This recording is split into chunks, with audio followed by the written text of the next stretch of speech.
to you what we've been doing in terms of the efficiency and effectiveness review across the university, specifically around what we're planning to do around teaching and learning support centres, and then to give an opportunity for some questions and some answers. For those of you who don't know me, my name's Gavin Brooks. I'm Pro-Vice-Chancellor for Teaching and Learning. And obviously I'm fronting this today, but also with Andrea Cheshire, who's the Director of Student and Applicant Support Services. And we're actually leading the introduction and establishment implementation of the support centres. Just to put in context why we're here today, it's about a couple of years ago where the university took a very hard look at its effectiveness and efficiency across the whole of our operation. And we recognised then that there were a number of areas across the university, not just in the areas we're going to talk about today, but where there was a lot of duplication, a lot of inefficiency, and ways that we needed to improve the way that we deliver things. There are reasons for that. One is to make savings, of course, across the board, but those savings we are wanting to reinvest in the academic activity of the university for the benefit of students and the researchers that we have here on campus, and for the university to grow as a really strong global institution, which is what we are at the moment. We just want to become stronger. It's a very competitive market out there, and we recognise that there are a lot of challenges, and to be able to respond to those, we need to make the changes and efficiencies that we're going to talk to you about today. Now, I'll focus a bit on the teaching and learning support centres and what we're going to speak to you about today. The proposal for this has been worked up over the last few months and was presented to the University Executive Board and also the University Council, and we have given the approval for us to move ahead in the way that we're going to talk to you about today. Now, we were presented with a number of options, but three main options to consider at the time. One was that let's operate in the same way that we're operating currently, and that is that support for teaching and learning is based in schools currently, and that's where that support is provided from. We have some central support, but there's a lot out in schools. Now, there's a big problem with that, and one reason why we've really looked hard at the way we're going to move forwards, and that is that the operations in schools is very different depending on which school you're in. There's no uniformity of delivery of a strong student experience across all aspects of the university.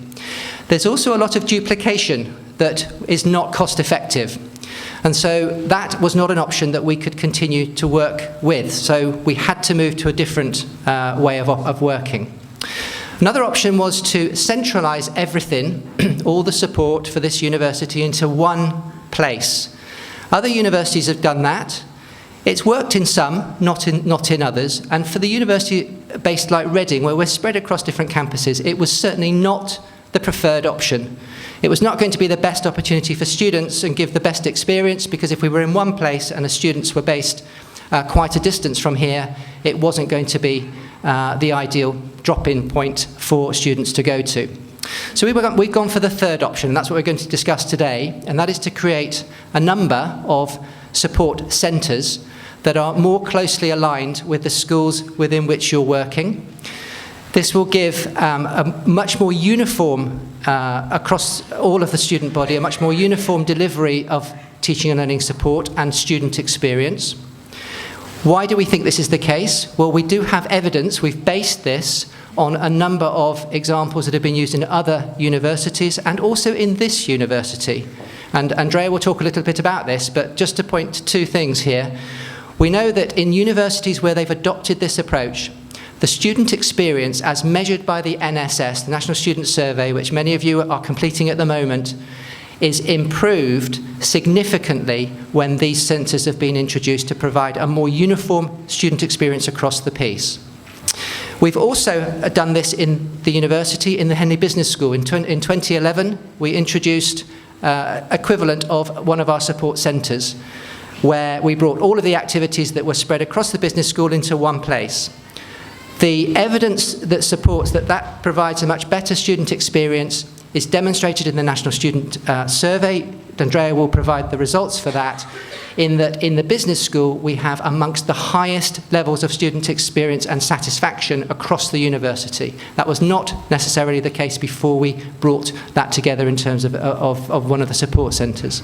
So if you like, that was our evidence that we knew what we were planning to do was the right thing. Now, I recognise that there are lots of concerns and there are lots of uncertainties, and that's what we want to do today, to present to you some of the rationale for what the centres are about. I've given you some of that.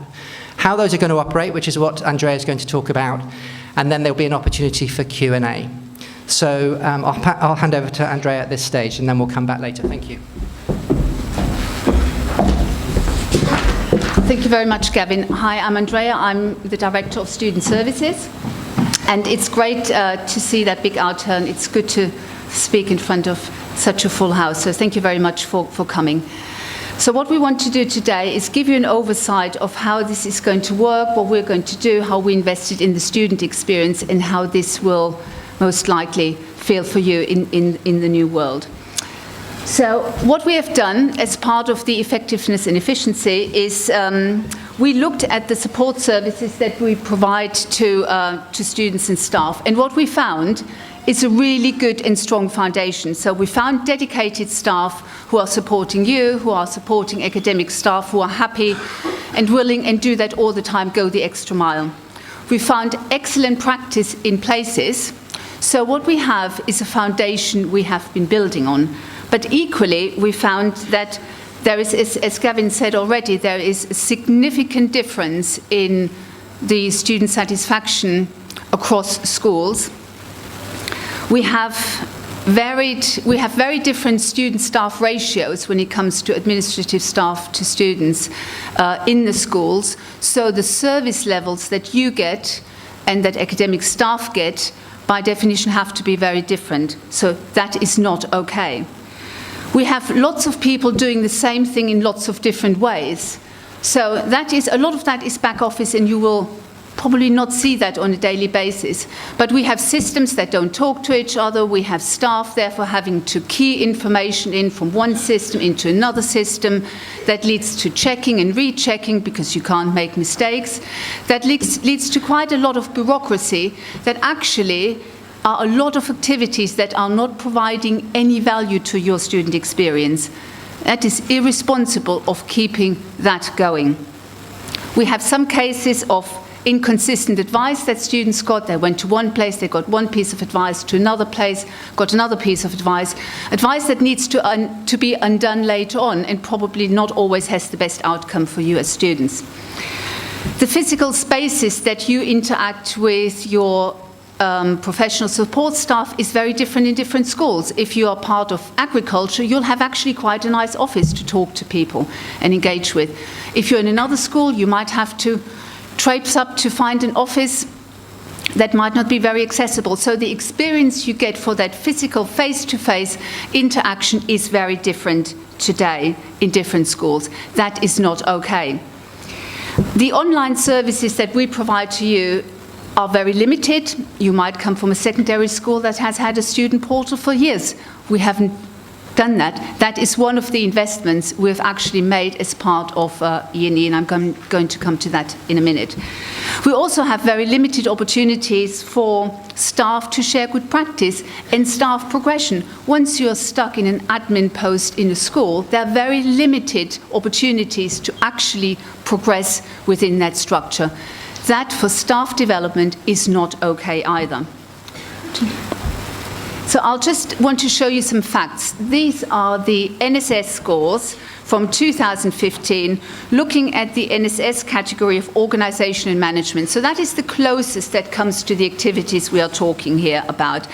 And you can see the difference goes from 4.6, which is excellent, down to 3.8.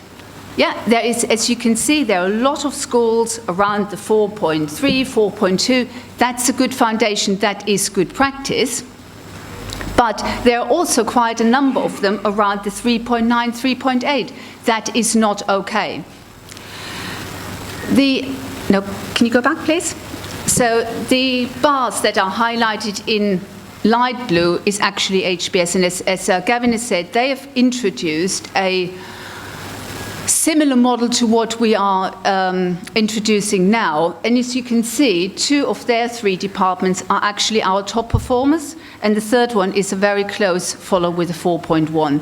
So our goal is to achieve and move that student satisfaction for everybody, for all of you, up to the highest level. That is our job.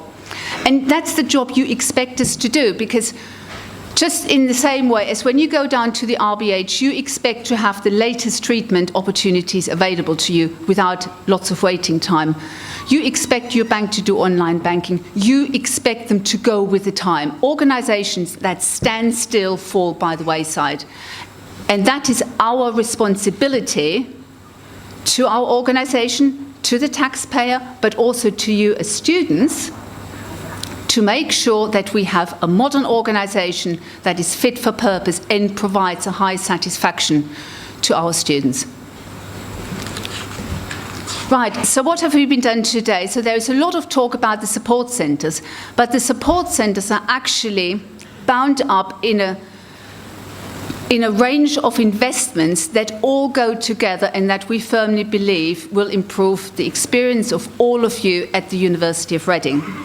So let me start with the support centres. So the support centres will be new, fit-for-purpose spaces that are accessible, where students and staff can interact.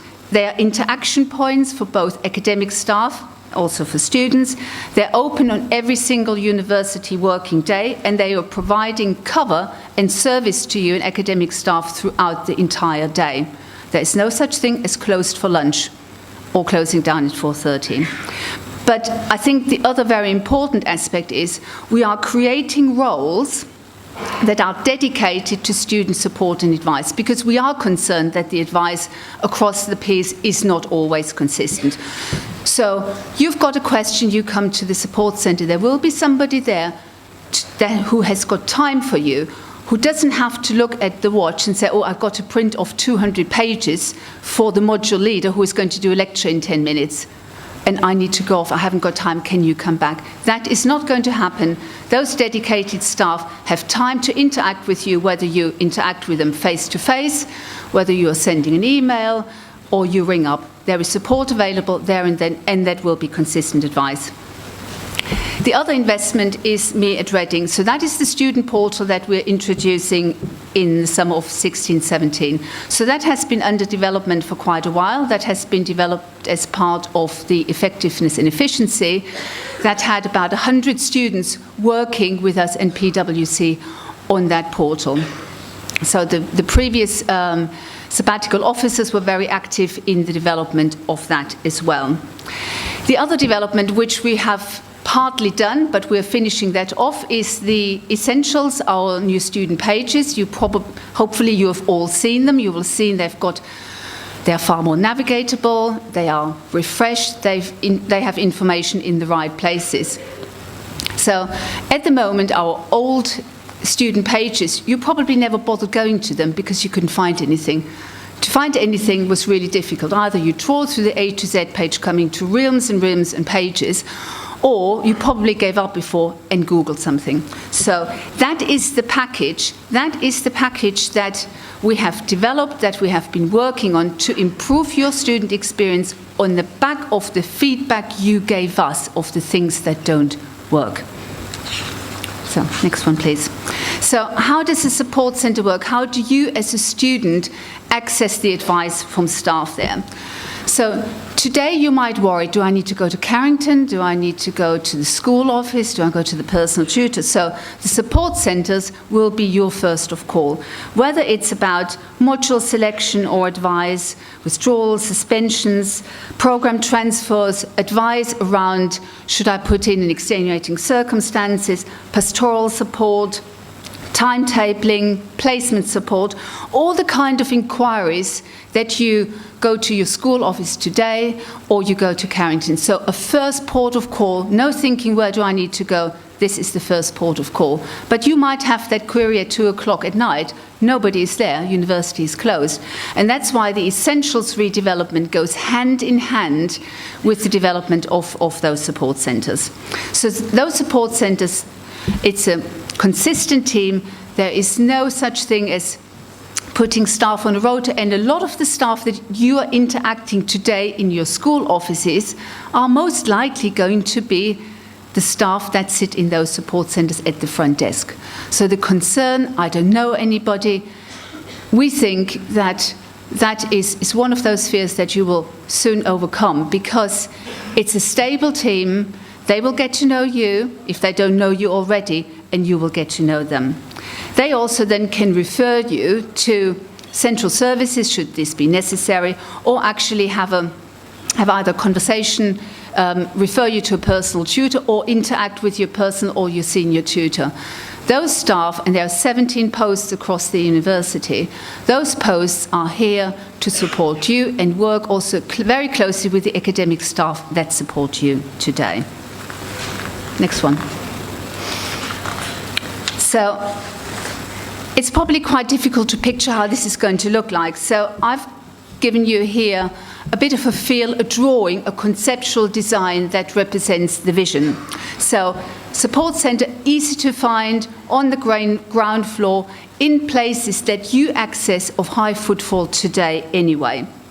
So you come in, there's the front desk, those are the people that you interact. They are here to help you.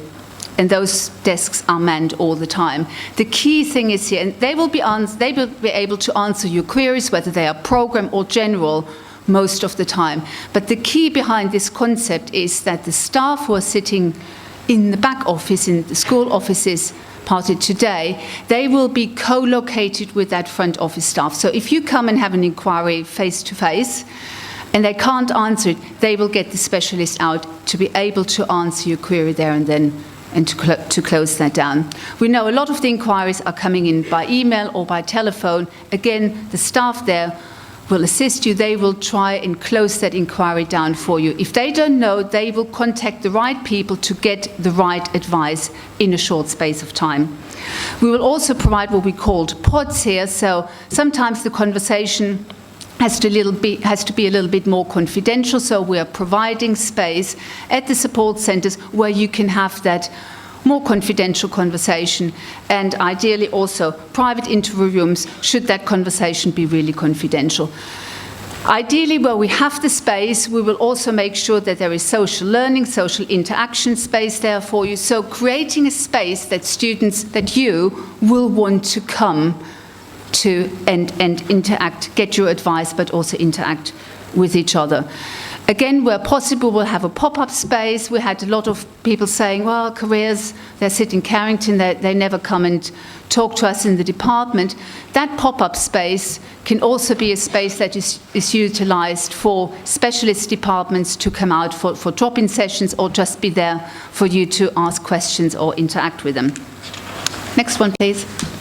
So I've just brought up some slides from our Malaysia campus that was opened this week. And that are just a couple of pictures. They have implemented the support centre there, and just a couple of pictures of how that place looks at our campus in Malaysia. So you can see a friendly front desk. We won't have a high desk, we will have a lower desk, but that's what they've chose. Space for you for self-service, to interact with each other, and students to meet. That's just an idea. Ours might look slightly different. There's opportunity for you to feed into that. But this is how Malaysia has decided to make this work, and students like it. Next one. We can skip the next one. Right, so that's the support centre. That's for face-to-face, email, however you want to act with your support centre. I want to take the opportunity as well to introduce you to the student portal now. Unfortunately, it's quite small, so you might not be able to see. That's why the text is on the side, and obviously those slides will be available to you on a dedicated website. So we will go with a soft launch in 3 schools in a very short while, but for the ones who will be able to have access to Mid Reading student in the summer, a quick overview. So this will change the way you can interact with the university. This is your one-stop shop your one-stop place to be informed. That's the space where your department, where your school can service up information that are relevant to you, either on a module or on a program. That portal is highly personalized, so you don't get lots of information that you don't need, but information that is relevant to you either on a program or on a module. So there will be space for central student services to alert you to stuff for careers. There will be, at the bottom end of the portal, that's the space for your department and your school, and the people on the front desk of the student support centres are the ones who are going to populate that information. On the right-hand side of the portal are useful things like reminders, things like module choice coming up, don't forget deadline is X. There is an oversight of your academic calendar, what are the next sessions that are coming up, a link to your emails, and also the latest social media feeds that are coming out from your school or department. It also has quick links to your emails, to your academic calendar, which you can also personalize with your personal events rather than just your academic calendar. At the bottom, it has quick links to things like RUSU, Blackboard Library, all the kind of places, digital places that you go on a daily basis.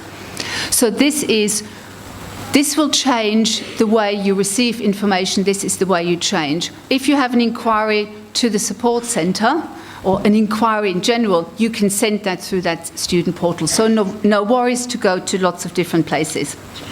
Next one, please. You hopefully have all seen the development we've done on the Essentials. So that is the redeveloped space for you to find that online advice, should you wish to go to it, or if you're looking at 2 o'clock in the morning and nobody else is available.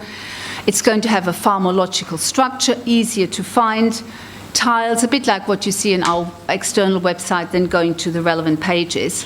Next one. And one of the developments which students told us in those sessions a year and a half ago when we did the scoping for that is there is so much information on the student pages. It's really difficult because at certain times of the year, certain information is far more important than at other parts of the year. Can't you bring that together? It's really confusing. So that's why we've created those seasonal overlays, or what we like to call SatNav, which basically pulls together information from the student pages and makes it relevant for the time of the year of your student journey. So getting started at the start of the year, what is the kind of things that you will be interested in? It also helps, particularly for new students who don't know what questions to ask. This gives a bit of an oversight, and we've had some really good feedback from students, particularly new students, who are all, where it's all very difficult, so much information coming to you when you join uni. Next one, please. So just to briefly come back to the support centres. So what we have ensured is we have 6 locations across the White Knights campus in London Road. So we have been very careful in analysing where your school, where you are taught, and where you normally go, where the biggest footfall is. So that's, for example, why we've created a satellite in Fox Hill House, primarily for law students, because all your tutorials are up in Fox Hill House, so that is your natural centre of gravity. So rather than asking you to come to another place, that's the place, if you wish, where you can go to get your advice. That's why we also created the satellite down in London Road. That will primarily service students from the Institute of Education, but also the new cohort of architecture students that are going to join us in the summer. They will have their teaching, or a lot of their teaching, down in London Road. But wherever you are as a student, you will have your home support centre, which is linked to your home school. But all of those support centres are working together, and they are connected through the student record system. So if you're an agriculture student, but you happen to be in Hums and you've got a burning question, you can go to the support centre in Hums. They will see your inquiry history, they have access to your student record, and probably 9 times out of 10, they can help you with that inquiry there and then. So you are not limited, but your school is linked to a support centre. Next one. So that's a list. You probably can't read it, but it will be available later on. This is how we are linking the schools your home schools, your home departments to the support centres. Next one, please. So in terms of timeline, we would hope to have the support centres available in the summer.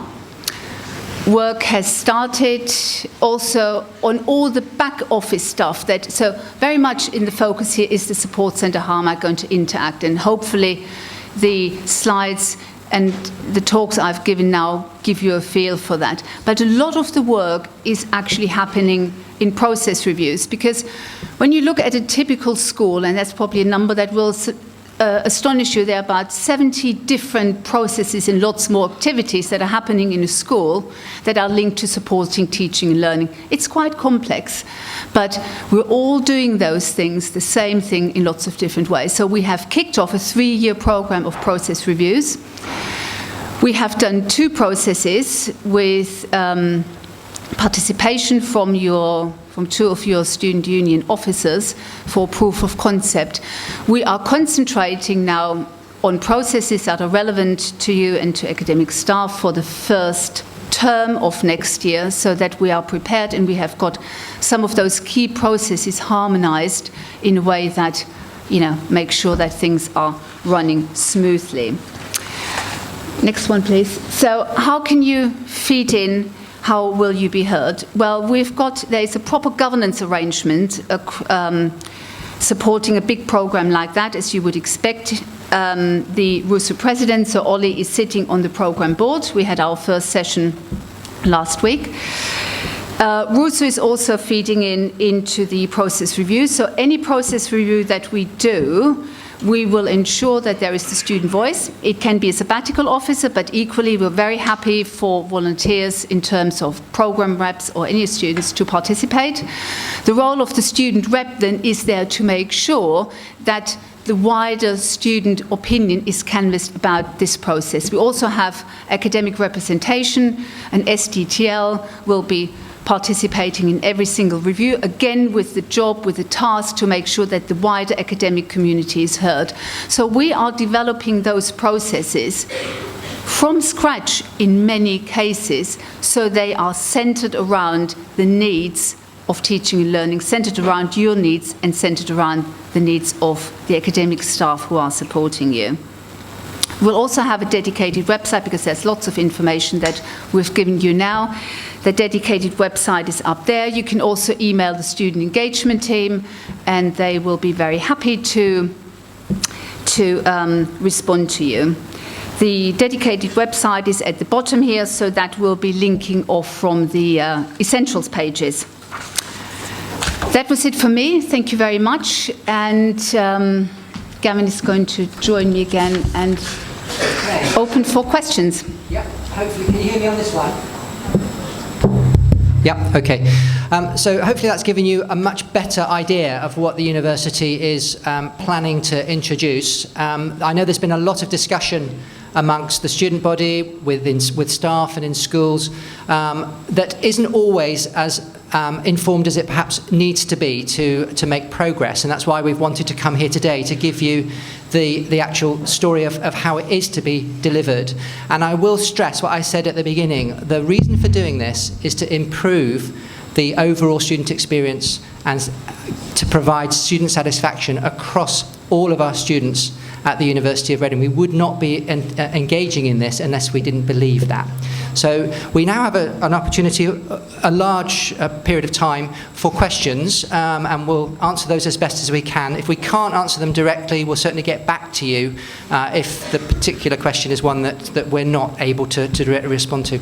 There's some roving microphones, at the front. So if anybody wants to ask any questions, there's quite a few, which is great. I'm from the art department. I have a question for both of you. The first one is about the word consultancy, consultation for today. It doesn't seem that it is a consultation. You've already made your decisions. So I'm asking the question, what are you going to do with the information that you gathered today? Are you going to compromise your plan? Because the other part of that question is, we are the students who pay your salaries. And it's not only insulting it would seem highly improbable.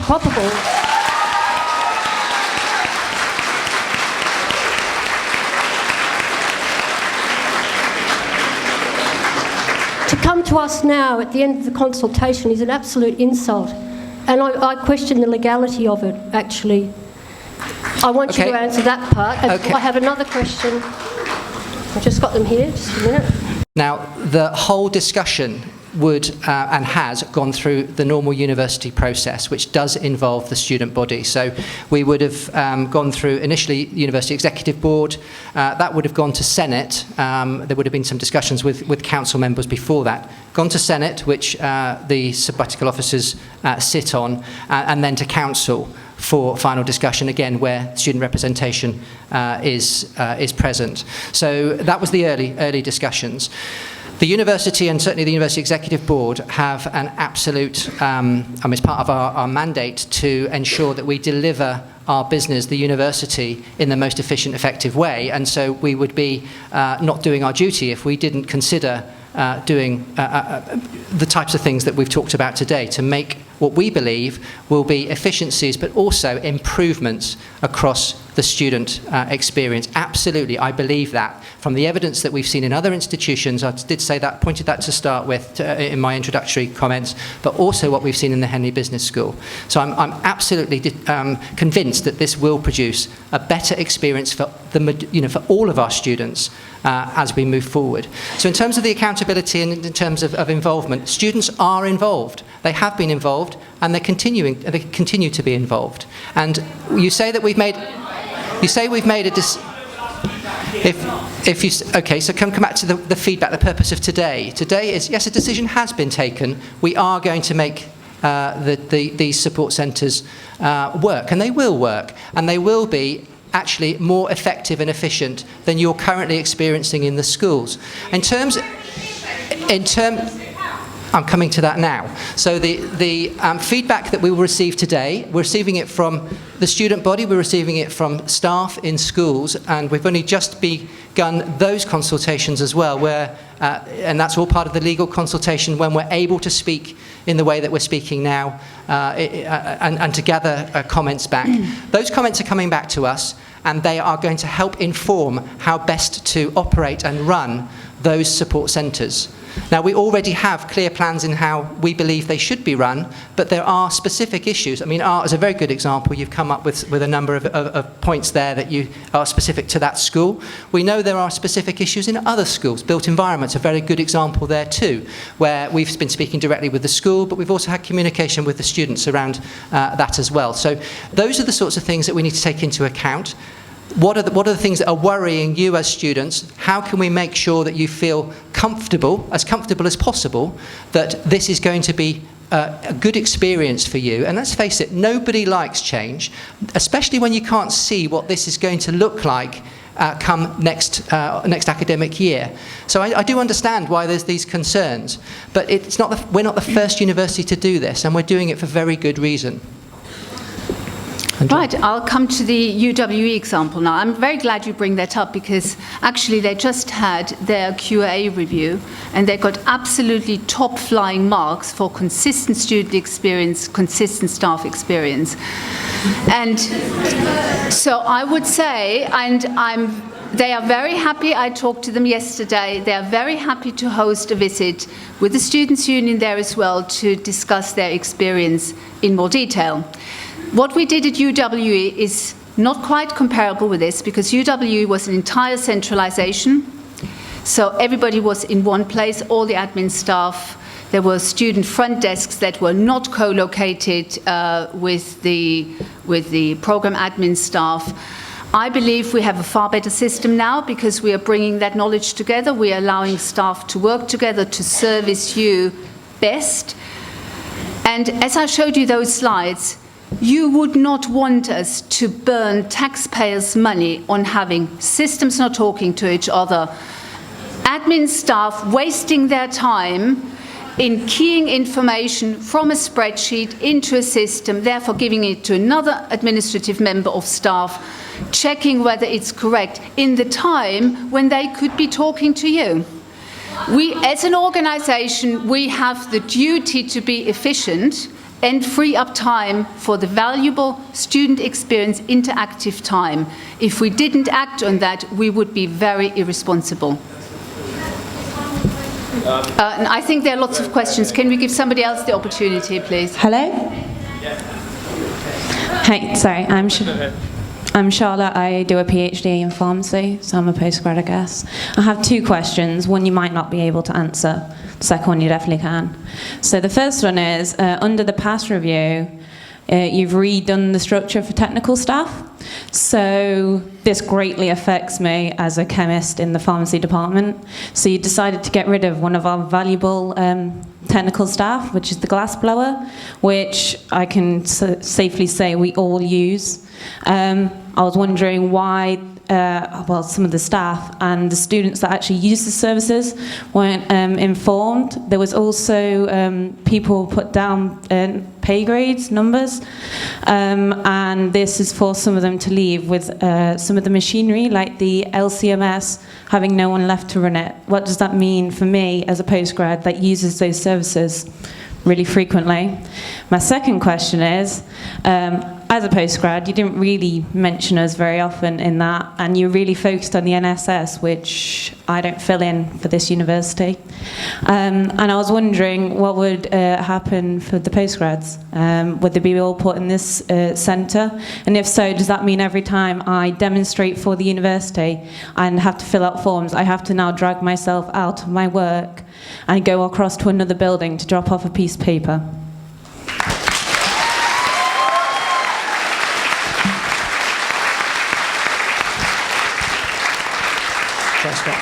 Okay, I'll just say a few words about the technical review, and I can't say a great deal because I'm not the direct lead in that one, but I'm more than happy to feed... Sorry? Why are they not here? Then I'm more than happy to feed back on that. The intention, just to be clear today, was to try and communicate more around the support centres, and I'm not trying to shirk that responsibility about the wider PAS discussions. We'd be more than happy to have a wider discussion with the student body about the PAS in the wider, in the round, if you like. But we were, in our discussions with RUSU, under the impression that it was mostly around the support centre. So that's why we don't have wider representation. Can I just come back to the postgrad side of things, because I think this is really important.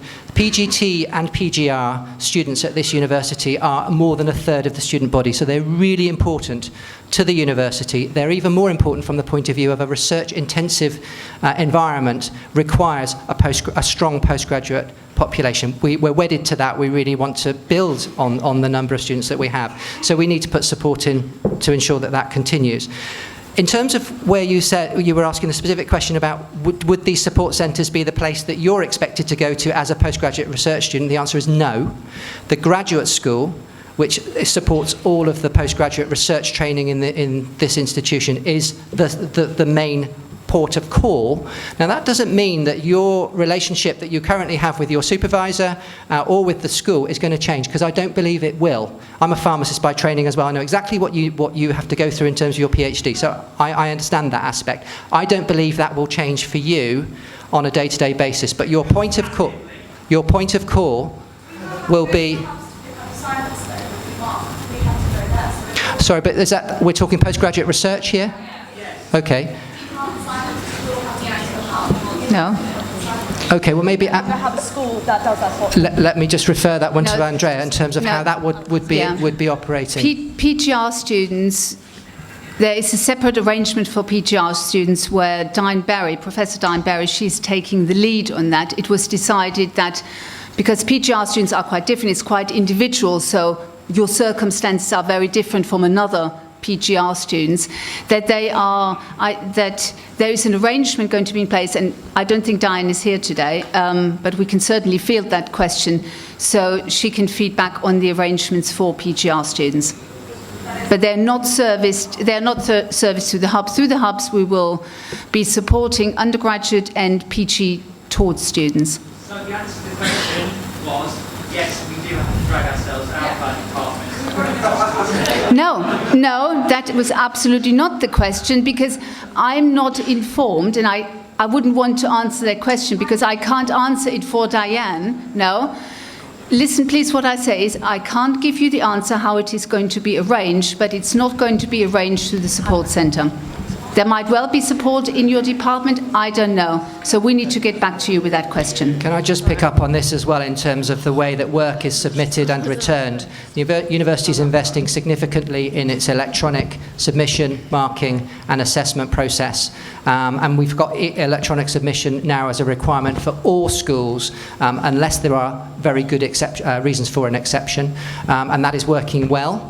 And then in this next 12-month period, we'll be working more towards the electronic marking and assessment process as well. So there won't be the need to be walking across campus with pieces of paper to submit and collect. Okay, thanks to both of you for coming today, because I can't imagine it's a particularly pleasant experience being stood up there with all these questions getting fired at you. No. But it has to be said from the student body that the Vice-Chancellor's absence hasn't gone unnoticed. He should have been here today.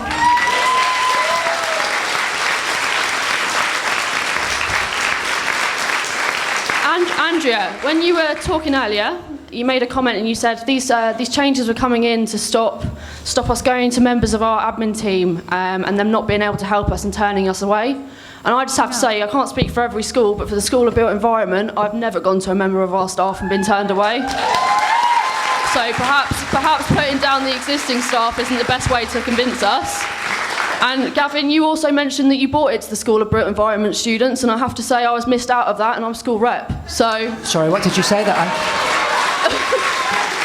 I said you mentioned that you brought this to the students, and you brought it to the School of Built Environment. Sorry, I didn't hear the first word. Sorry. When you were asked if the students had been asked about this, yes, you said it was definitely consulted with the School of Built Environment. I said I'm aware of what the students in the School of the Built Environment are concerned about. That's not what was said, so maybe that's what you meant, but okay. This whole PAS review, it's all about efficiency. No. Okay, so it's not about efficiency. It is about effectiveness and using time efficiently and using money efficiently. Okay, well, a staff member that literally does the list of jobs you hand them and goes home at the end of the day is just doing what they have to do to get their paycheck. That isn't someone who is actually working at their best or offering the best they can to this university. And unfortunately, I think what you'll find is that the new kind of brackets you've set, our staff are so good at their jobs, they go so above and beyond, that they might not 100% meet your job match, but because they 100% meet ours.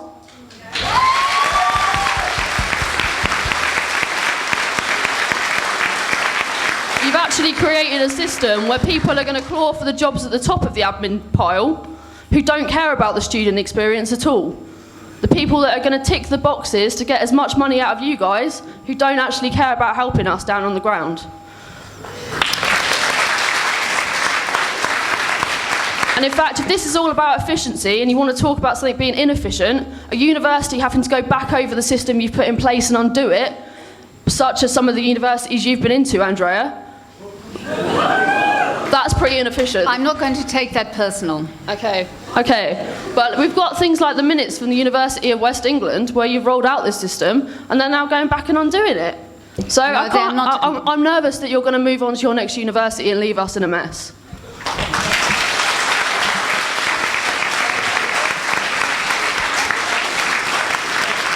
We actually hold RUSU Excellence Awards for our staff, where the students acknowledge the staff that go above and beyond for them, and even those members of staff haven't been guaranteed their jobs. You can't actually guarantee that the staff from each department are still going to keep even 75% of their staff. You can't guarantee that some departments are going to keep any of their staff, because you don't actually know which staff you're keeping and which staff are going, and that's something that's been missed out of this chat and consultation with us.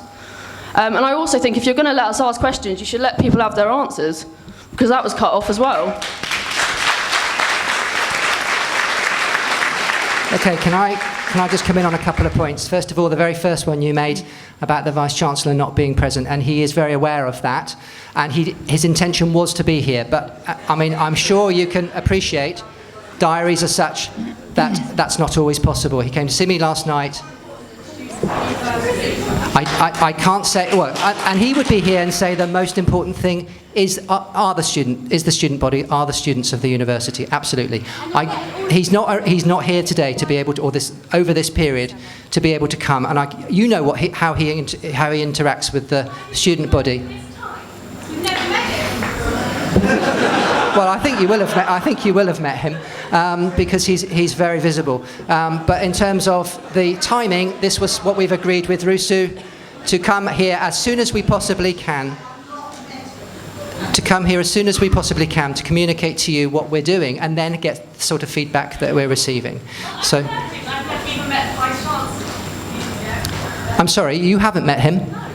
Well, there are many, many students who have, so, and he does make himself available to do that. Well, the Vice-Chancellor welcomes every single student. I don't know whether you're year 1, 2 or 3, but the Vice-Chancellor welcomes all the students as part of the Welcome Week, and there are several occasions where the Vice-Chancellor does directly engage with students, and as Gavin said, he's very visible. We've had various career events where the Vice-Chancellor was there hosting the event. Europe, RIS, all of those kind of awards. That is where the Vice-Chancellor is interacting with students. So you might not have been to any of those events, but he certainly is there to interact directly with students all the time. I'd just like to say, hi, I'm Natasha, I'm a course rep for English Language. And I'll start off by saying we absolutely love our admin department. They are fantastic. And I wouldn't swap them for the world, so it's quite a shame that they're probably going. Before I make my question, I'd like to just make 3 small points. The first point is some details from the minutes of a meeting that you had at UWE. It was found that the students there were not satisfied with the results of their review. I don't know if it was PAS as well. So they weren't happy with what happened. They were not satisfied. For them, they valued their teachers over efficiency. The second point I'd like to make is that I worked at an open day a few days ago, and I actually had a parent come up to me saying that if this PAS review goes through, that will be the deciding factor between his son going here or York. And if it does go through, he's going to York. So from that, we can conclude that this is affecting prospective students who aren't even here yet. My third point is that we've recently had a consultation with course reps, school reps, and also many members of all of the departments through the course reps. And we found that we were 100% disapproved of this. 100% of students who turned up to this meeting, who were representing every single department in this whole university, disapproved of the PAS review and the results from it. So I think we can conclude from that, student satisfaction for this review is 0. So why on earth are you still trying to put it through?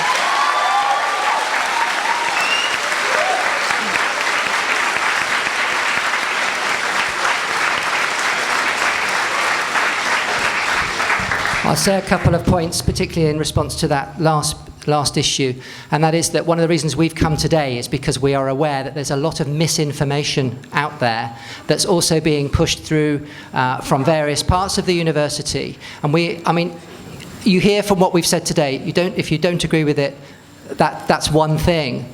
But it's about being informed, properly informed, and not misinformed. In our meetings, we had a pretty much carbon copy of that PowerPoint. We were told, actually, the school reps here, and also Niall and Ollie, were very careful to not show any bias when they were explaining this to us. And everything you told us today, we've already been told. We know all of this. There is no misinformation. This is facts. We disagree with them. As an entire student body of this whole university, we disagree. That is what we're saying. Okay. Can I also come back on the point that Natasha, you made, but also that the lady down here about SBE made, a lot of reference to UWE and minutes from UWE, which I think is grossly unfair.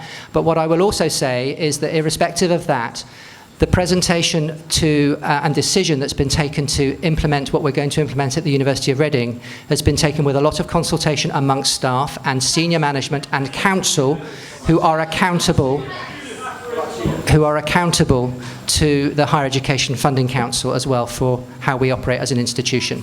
That's a lie. So many staff didn't have actually, I'd like to say something. Some of students found out about this because they walked into their admin room and found their teachers crying on their desks because they were so upset about losing their jobs. Frankly, these cuts are savage. I don't know how you can do it. I don't know how you can stand there.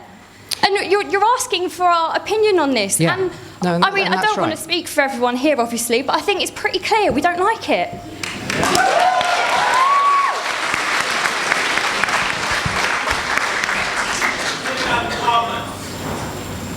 Sorry, what was that? Connection with our staff is going completely.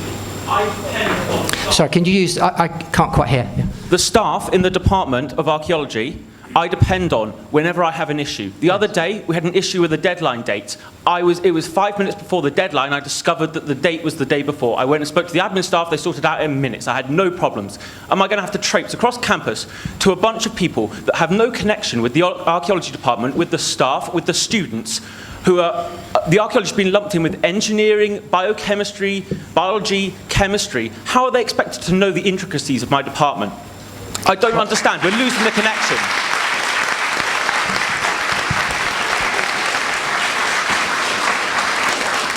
We do understand that this is a common concern, and one thing we are saying, and it was said by Andrea just now, is that many of the staff who will be in the centres, but particularly the centre that services archaeology, will be those that you've already interacting with, and they will fully understand. They will fully understand the issues related to your subject and your school.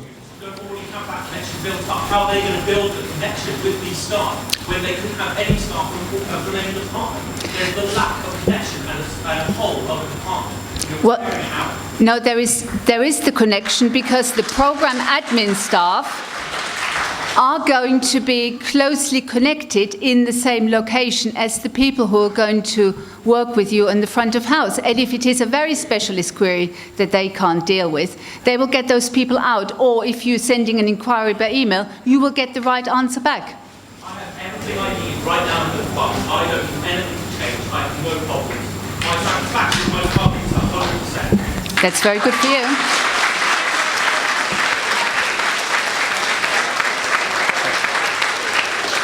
I'd like to thank all the students for turning up as well, because I think it's actually really important that we get to engage with the senior leadership team of the university while you discuss kind of satisfaction in the NSS survey and things of that nature.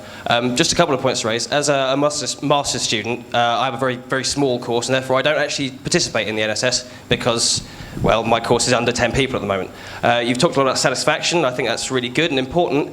How can you justify talking about satisfaction when you're closing my school and taking away the support staff? So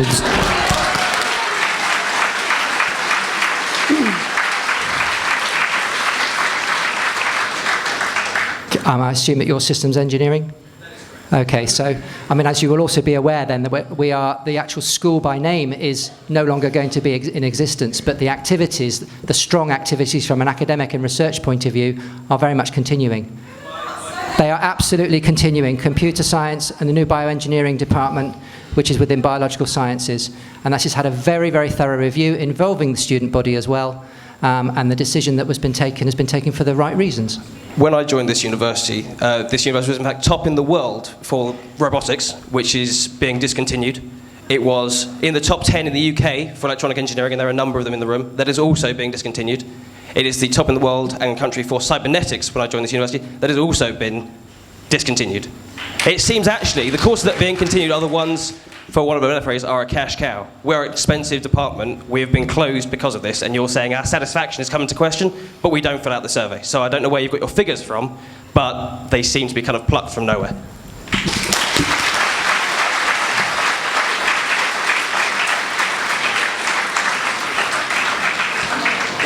Okay, we're going to do final two questions. I've realised that everyone wants to say something, but if you want to, you can send the student officers the questions.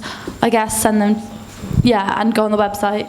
But we're going to take the final two questions, and I appreciate that everyone's getting a bit emotive about this, but just make sure you let everyone have their say, okay?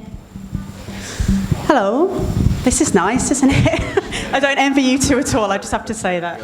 I just want to make a few points. I'll make it quick. I know we're running out of time, and it would be awful if you went to someone to, with an opinion and they didn't have time for you.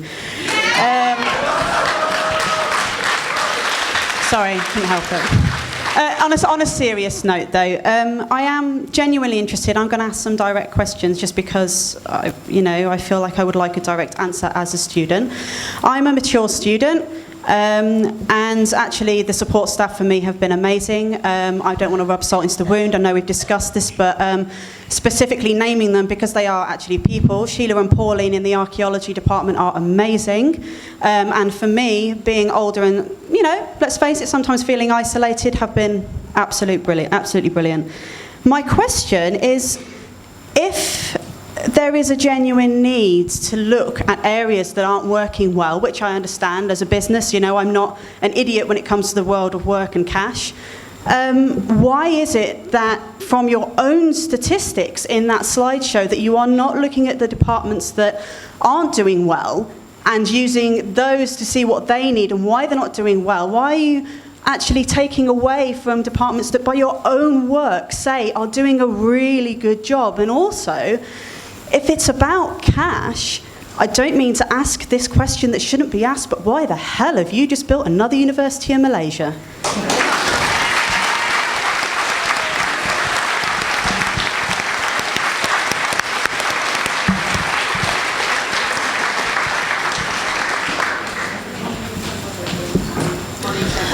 Hello, I'm an international student. Okay, you want an answer for the Malaysia campus?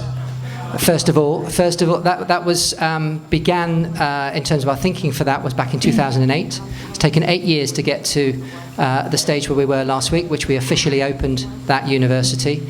It gives the university a global reach that we would not be able to achieve if we did not have an overseas campus. It is going to attract 3,000 additional students that wouldn't otherwise have been able to come to the UK and experience the University of Reading experience here in many instances. It will also give many opportunities, and we really will be putting facilities in place to enable this to happen. Students from the UK campus to go to the Malaysia campus and experience what it is like to study a University of Reading degree but in another country. So there's that in terms of the reasoning behind the mission for the University of Reading, Malaysia. I can hear you though.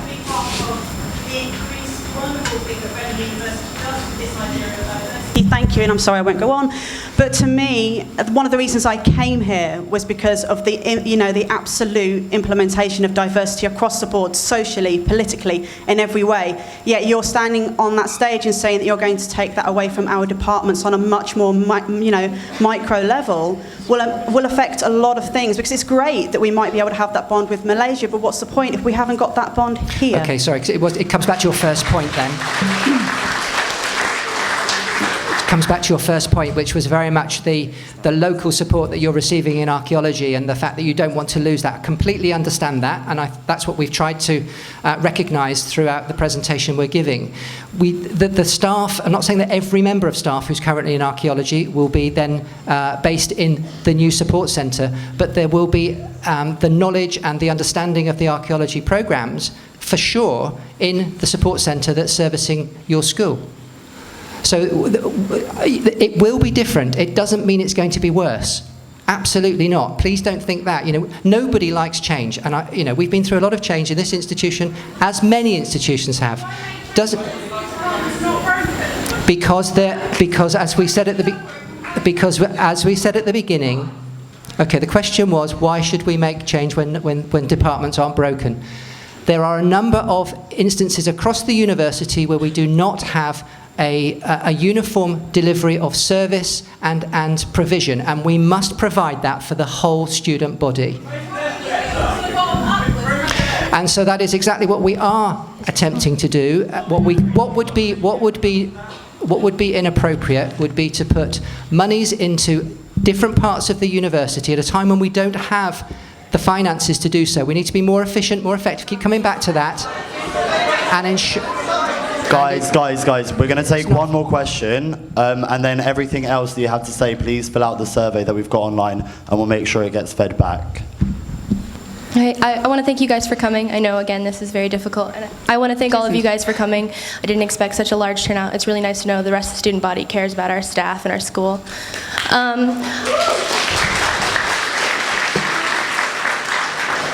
I have attended 4 universities in 4 continents in the past 6 years. University of Reading, centralized support offices such as the student help offices and Carrington building and the timetabling, which is also centralized, have proved to be the least effective, least efficient, and particularly the least personal in my experience.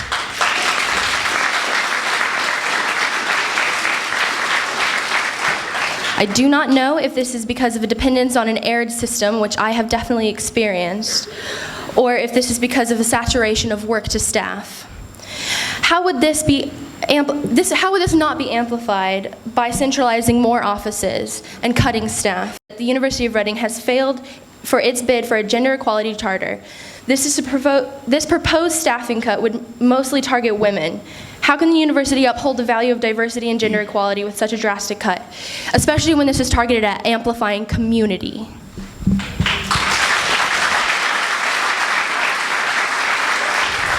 If we forget Malaysia, and I think East Asian studies are extremely important, I'm very invested in that. If we forget Malaysia, the university has spent millions of pounds on the Limitless campaign and standardizing font for presentations. That is unacceptable with such cuts.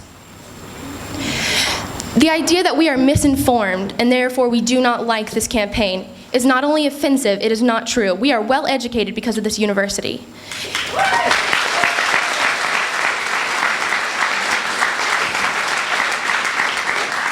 I also reject the idea that no one likes change. I love change. I come from a consumer-valued culture. Consumer satisfaction is the #1 thing. We are your consumers.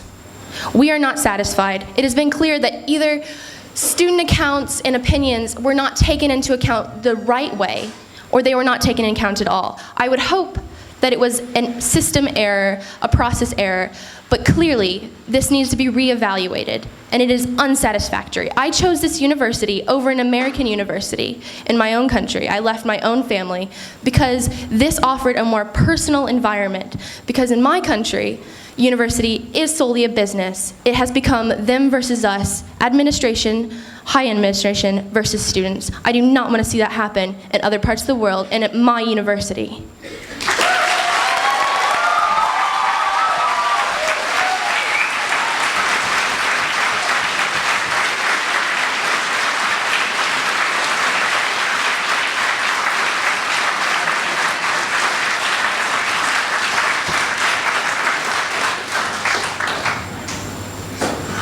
Do you want to, I can respond to it if you like, in the best way that I can, to some of those comments.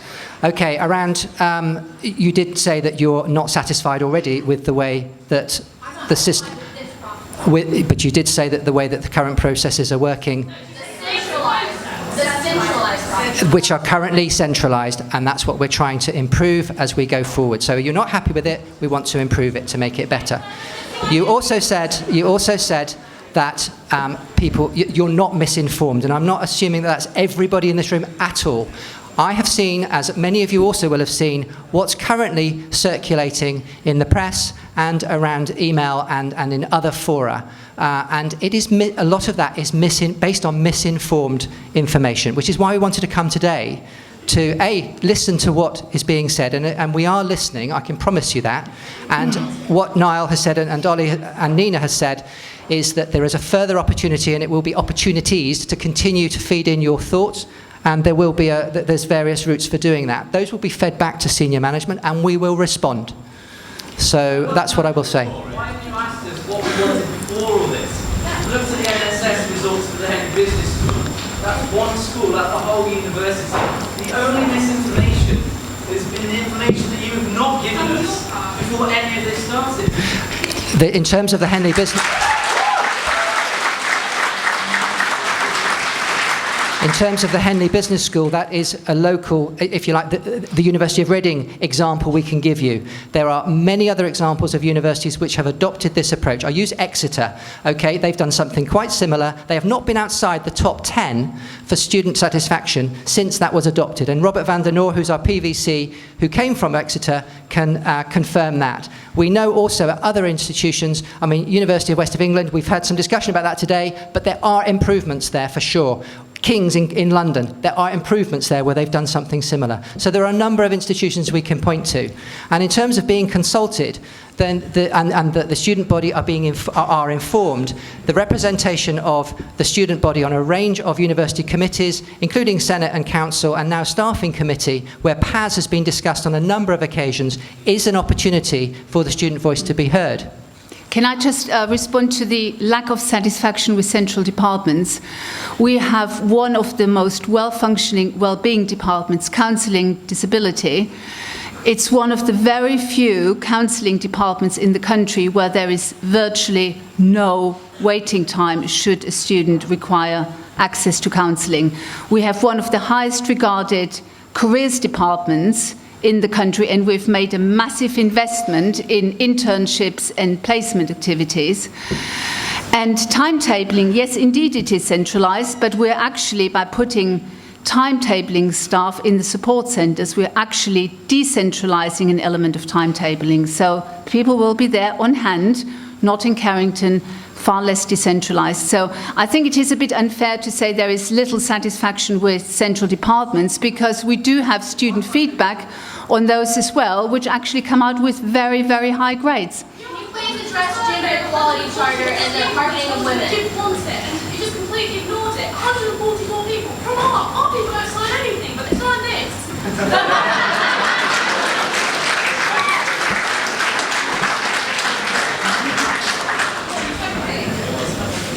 Also, by the way, it's our admin staff that actually sort out our placements, and so that's kind of one of the things that all of us. And lastly, you only get 3 sessions, you don't get full sessions of counselling. You don't actually get as much support. So You do, no, you don't. should you need it. Can you please address the gender equality issue? This one will be taken before the next big decision is made. Now we can see how much we all care about the university and the majority.